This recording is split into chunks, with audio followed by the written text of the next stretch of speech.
पकड़ो पकड़ो, अरे पकड़ो, बच्चे को लेके भाग गया।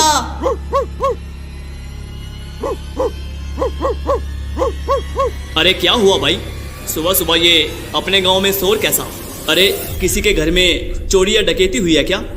अरे नहीं भाई, जरा ध्यान से सुनो, लोग ढोल नगाड़े पीट रहे हैं, शायद कोई जंगली जानवर हो।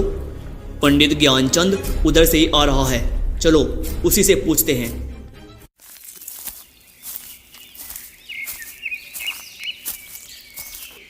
पंडित जी, ये कैसा शोर है? कोई जंगली जानवर गांव में घुस गया है क्या? अरे नहीं भाई, आज गांव से फिर एक बच्चा कोई जानवर पकड़कर जंगल में ले गया। हे भगवान, अब तो हमारे बच्चे हमारे अपने गांव में भी सुरक्षित नहीं हैं। पता नहीं आगे और क्या क्या होने वाला है। सुन रही हो भाग्यवान, बंकू से कहना कि घर में ही रहे, इधर उधर खेलने ना जाए। पता नहीं जानवरों का ये आतंक गांव से कब खत्म होगा। सरताजपुर गांव में लगभग 6 महीने से जंगली जानवरों का आतंक बना हुआ था। इस कारण शाम होते ही गांव के सभी लोग अपने अपने घरों में दुबक कर बैठ जाते थे। कोई भी नहीं जानता था कि कौन जानवर ऐसा कर रहा है। कोई भालू का आतंक बताता तो कोई सियार का, कोई जंगल के राजा शेर को इसका जिम्मेदार ठहराता। इसी कारण सरपंच हुकुमचंद ने चौपाल पर एक सभा बुलाई थी। मेरे प्यारे गांव वासियों, जैसा कि आप जानते हैं कि पिछले 6 महीने से रोज कोई जानवर हमारे बच्चों को जंगल में ले जाकर मारकर खा जाता है। हम उसी पर चर्चा करने के लिए यहाँ पर सभी इकट्ठा हुए हैं।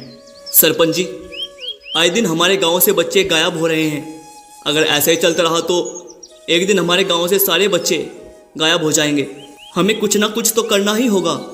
इससे पहले हमें ये पता लगाना होगा कि कौन जानवर ऐसा कर रहा है, ताकि हम लोग उस जानवर से छुटकारा पा सके। हाँ, यही ठीक रहेगा, क्योंकि जंगल में तो सैकड़ों जानवर हैं। हम किस किस को अपना निशाना बनाते रहेंगे। लेकिन इसका पता लगाएगा कौन कि ये करतूत किस जानवर की है? सरपंच जी, इसके लिए एक दल बनाना होगा, ताकि वो नजर रख सके कि कौन जानवर गांव के भीतर आ रहा है और कौन जानवर गांव से बाहर जा रहा है। हाँ, ये ठीक रहेगा। मैं और कल्लू बाबा मिलकर दोनों रात में पहरा देंगे और पता लगाएंगे कि कौन जानवर हमारे गांव के बच्चों को गायब कर रहा है। तो ठीक है, फिर अगर तुम दोनों पता कर बता देते हो कि कौन जानवर हमारे गांव के बच्चों को गायब कर रहा है, तो तुम्हें गांव की तरफ से 100 सोने की मुद्राएं दी जाएंगी। ठीक है? मरेगा, एक दिन सब मरेगा। ए पगले, चल भाग यहाँ से।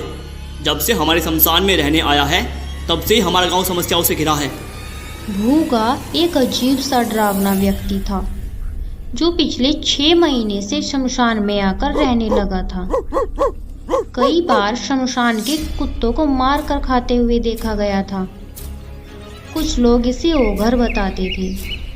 कल्लू बाबा और जग्गी रात में गांव के बाहर पेड़ के मचान पर चढ़कर पहरा दे रहे थे। तभी सुबह करीब 4 बजे जंगल की ओर से कुछ खड़खड़ाहट की आवाज सुनाई आती है। कल्लू बाबा, झाड़ियों के झरमुट से कुछ आवाज आ रही है, चलो चलकर देखते हैं। हाँ चलो, तुम आगे चलो, मैं पीछे से देखता रहूँगा, ताकि पीछे से कोई जानवर तुम पे हमला ना कर सके। अरे कल्लू बाबा, तुम तो बाबा हो, भूत पिशाच को तो तुम अपने झोले में रखते हो। तुम आगे चलो ना, मैं तुम्हारे पीछे रहूँगा। ठीक है, लेकिन तुम मजबूती से डंडा पकड़े रहना। जैसे ही कोई आठ हो, एकदम सतर्क हो जाना। चलो आओ मेरे पीछे। कितना डरते हो यार तुम। भूत पिशाच निकट नहीं आवे, महावीर जब नाम सुनावे।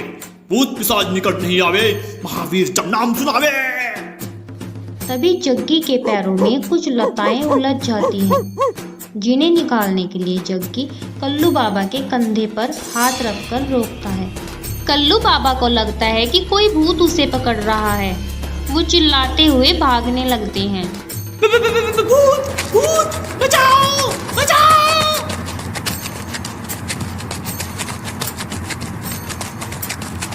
जग्गी तुरंत पीछे मुड़कर भागना चाहता है और उधर कल्लू बाबा बचाओ बचाओ करते हुए पीछे से जग्गी की पीठ पर चढ़ जाता है। जग्गी को लगता है कि शायद सचमुच का भूत उसकी पीठ पर चढ़ गया है। वह बचाओ बचाओ करता हुआ दौड़ पड़ता है। बचाओ, कल्लू बाबा बचाओ, मेरी पीठ पे भूत चढ़ गया, कल्लू बाबा बचाओ। अरे फूट गया माथा। और लताओं से उलझकर कल्लू बाबा के साथ ही गिर पड़ता है। अरे मर गया रे, अरे मेरे बाल बच्चों क्या होगा। अब चुप, पहले तो पीछे से हाथ रखकर मुझे खुद डरा दिया और अब चिल्ला चिल्ला कर और डरा रहा है बड़े बाबा बने फिरते हो। भूत पिशाच प्रेत सभी को अपनी चोटी में बांध कर रखते हो और कंधे पे हाथ रखते ही डर गए, ढोंगी बाबा कहीं के। रुको रुको, जरा गौर से इस आवाज को सुनो। लगता है सच में कोई खूंखार जानवर हमारी ही तरफ आ रहा है। दोनों भूत भूत चिल्लाते हुए गांव की ओर भागते हैं। बचाओ बचाओ, भागो भागो, पीछे भूत आ रहा है। सुबह होने ही वाली थी। कुछ लोग चौपाल पर आग ताप रहे थे। उन्होंने दोनों की आवाजें सुनी तो उनकी ओर लाठी डंडे लेकर दौड़े। अरे कौन सा भूत, अरे कैसा भूत भैया, तुम्हारे पीछे तो कोई भी नहीं है। अरे है, अरे सुनो सुनो, आवाज सुनो, वो इधर ही आ रहा है, अरे भागो। आवाजें लगातार बढ़ती ही जा रही थी। सभी डर के मारे अपने अपने घरों में बंद होकर सहमे हुए खिड़की से देखने लगते हैं। तभी बंकू अपने घर से एक डंडा लेकर बाहर आता है। बेटा घर के अंदर आजा, देखो ना जी अपना बंकू घर के बाहर चला गया। अरे बेटा बंकू अंदर आ जा, देख बेटा सभी लोग अपने अपने घर के अंदर हैं। नहीं पिताजी, हमारे कई दोस्त गायब हो चुके हैं। आज हम भी देखेंगे कि कौन हमारे गांव के बच्चों को गायब कर रहा है। मरेगा, सब मरेगा। तभी उधर से जुगनू की आवाज आती है। बंकू, अरे भाई सिया का रस्सी पकड़। पता है तुझे, पिछले आधे घंटे से इसने मुझे पूरा गांव दौड़ा दिया और इसके साथ साथ पूरा गांव भी मेरे पीछे पड़ गया। बंकू भैंस की रस्सी पकड़ लेता है। भैंस के पैर के पीछे एक बाल्टी फंसी हुई थी जिसकी ईंट पत्थर से टकराने से आवाज निकल रही थी। भैंस तो मैं घेर में बांध कर आया था, फिर ये खुली कैसे? वो माँ ने कहा कि भैंस को बाहर ठंड लग रही होगी, उसे गौशाला में बांध दो। भैंस बिदक कर भागने लगी और भागते हुए उसके पैर में बाल्टी फंस गई। जग्गी और कल्लू बाबा हैं? तुम लोगों के डरपोक होने के कारण आज पूरा गांव भयभीत हो गया भाई। वो तो बंकू ने बहादुरी दिखाई, वरना ये प्रोग्राम पता नहीं कब तक चलता रहता। लेकिन बात तो यही है कि आखिर बच्चों का शिकार कौन कर रहा है? तभी सेठ मंगत लाल रोते रोते आता है। सरपंच जी, मेरा बेटा सुधीर घर पर नहीं है। नौकरों ने बताया कि सुधीर को शेर दबोच कर ले गया है जंगल की ओर। हाय मैं लुट गया, हाय मैं बर्बाद हो गया, मेरा एक लौता बेटा। धैर्य रखो भाई मंगत, धैर्य रखो। हम सभी उसी का उपाय ढूंढने के लिए यहाँ इकट्ठा हुए हैं। सुधीर मेरा भी दोस्त है, हमें उसे ढूंढना ही होगा। बंकू घर में बिना बताए जंगल की ओर चल देता है। एक नदी किनारे रुककर बंकू पानी पीने लगता है। तभी एक काला नाग उसे डस लेता है। उसी समय तपस्वी देवराज वहां से गुजरते समय बंकू को तड़पता देख उसके पास आ जाते हैं। सांप को पानी में जाता देख तपस्वी देवराज तुरंत समझ जाते हैं कि बालक को सांप ने काट लिया है। वह अपने हाथों से डसे हुए स्थान पर हाथ फेरते हैं। बंकू तुरंत उठकर बैठ जाता है। तुम कौन हो बालक? इस घने जंगल में कैसे आ गए? प्रणाम महाराज, मैं बंकू हूँ। मेरे गांव से प्रतिदिन एक बच्चे को इस जंगल का शेर लाकर मारकर खा जाता है। मैं उसे ही खोजने आया हूँ। तुम्हारे इस नेक काम से मैं प्रसन्न हुआ। जाओ, मेरा आशीर्वाद तुम्हारे साथ है कि कोई भी तुम्हें मार नहीं सकता और जानवर के सामने तुम में उससे 10 गुना ज़्यादा शक्ति आ जाएगी। बंकू वहां से चलकर शेर के गुफा के सामने उसके गांव के बच्चों का बहुत सा कपड़ा पड़ा दिखाई देता है। वो जोर से चिल्लाता है, बच्चों का शिकार कर खाने वाले कायर शेर, बाहर निकल। अबे पिद्दी बालक, भाग जा यहाँ से। शायद तुम मुझे नहीं जानता, मैं कायर नहीं, जंगल का राजा शेर हूँ। एक पंजा मार दिया ना, 21 पुश्तों के गात में दर्द होगा। जा, इस गलती के लिए मैं तुझे माफ करता हूँ। जा अपने गांव लौट जा। अच्छा, तो अभी भी बड़ी बड़ी बातें निकल रही हैं। क्या राजा का यही काम है कि छोटे बच्चों को चुपके से उठा के ले आए और उन्हें खा जाए? एक बार कह दिया ना कि मैं ऐसे कायरों वाले काम नहीं करता। शायद तुझे यहाँ तेरी मौत खींच कर लाई है। क्यों? एक बालक के सामने अपने कुकर्मों को बताने में शर्म आती है? बस, बहुत हो गया, अब मैं और बर्दाश्त नहीं कर सकता। शेर छलांग मारकर बंकू को दबोच लेता है। दोनों में गुत्थम गुत्था हो जाती है, लेकिन कुछ ही पलों में बाजी पलट जाती है। तपस्वी देवराज के दिए हुए वरदान की वजह से बंकू शेर से जीत जाता है। कौन हो तुम बहादुर बालक, और मुझ पर ऐसा इल्जाम क्यों लगा रहे हो? मैं सरताजपुर में रहता हूँ, जहाँ से तुम कल मेरे दोस्त सुधीर को दबोच कर ले आए हो, जिसका प्रमाण तुम्हारी गुफा के सामने पड़े कपड़े हैं। हाँ, इसको तो मैंने भी देखा है, पर ज़्यादा ध्यान नहीं दिया। गुप्तचर सियार, पता करो कि कौन मेरी गुफा के आगे ऐसी घटिया हरकत करके कपड़े फेंक जाता है। महाराज, ये काम किसी आदमी का है। देखिए, कोई भी कपड़ा फटा हुआ नहीं है, सभी कपड़े सही सलामत खोले गए हैं। जबकि अगर जानवर करता तो कपड़ों के चीथड़े होते।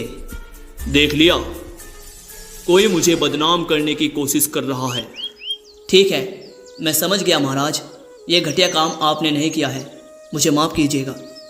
आज मैं पूरी रात सामने वाले पेड़ पर चढ़कर आपकी गुफा पर नज़र रखूँगा। देखता हूँ आखिर ये घटिया हरकत कर कौन रहा है। रात भर बंकू मचान पर जगा रहता है, लेकिन वहाँ कोई नहीं आता। करीब 4 बजे उसे नींद लग जाती है और वो सो जाता है। तभी एक चिड़िया की आवाज़ सुनकर बंकू जग जाता है। वो देखता है कि कंबल ओढ़े हुए एक आदमी सुधीर के कपड़ों को शेर की गुफा के आगे फेंक रहा है। बंकू मचान से उतरकर उस आदमी को पकड़ लेता है। भागता कहाँ है? जरा अपना चेहरा तो दिखा। भोगा, तुम तो गांव के सारे बच्चे तुम ही गायब कर रहे हो। मरेगा, सब मरेगा। अब कोई नहीं मरेगा, अब बस तू मरेगा। इतना कहकर बंकू जोर से भूगा के पेट में मुक्का मारता है, लेकिन भूगा को कुछ नहीं होता और उल्टा भूगा के मुक्के से वो बेहोश हो जाता है। समय पर शेर के आ जाने से भूगा वहां से भाग जाता है। बंकू तपस्वी देवराज की कुटिया पर जाकर, प्रणाम महाराज। उस आदमखोर शेर को क्या तुमने मार दिया?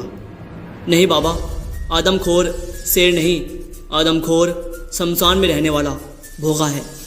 लेकिन आपके वरदान ने उस पर कोई असर क्यों नहीं किया? मैंने वरदान दिया था कि जानवर के सामने तुम में उससे 10 गुना ज़्यादा शक्ति आ जाएगी।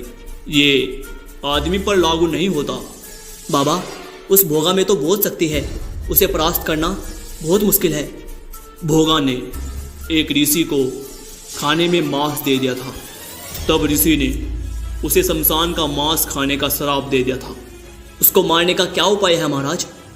वो सिर्फ बेल के पेड़ की लकड़ी से बने औजार से ही मर सकता है, लेकिन उसे मारने के बाद 200 गज उसकी परिधि से बाहर निकलना होगा, नहीं तो सामने वाला भी मर जाएगा।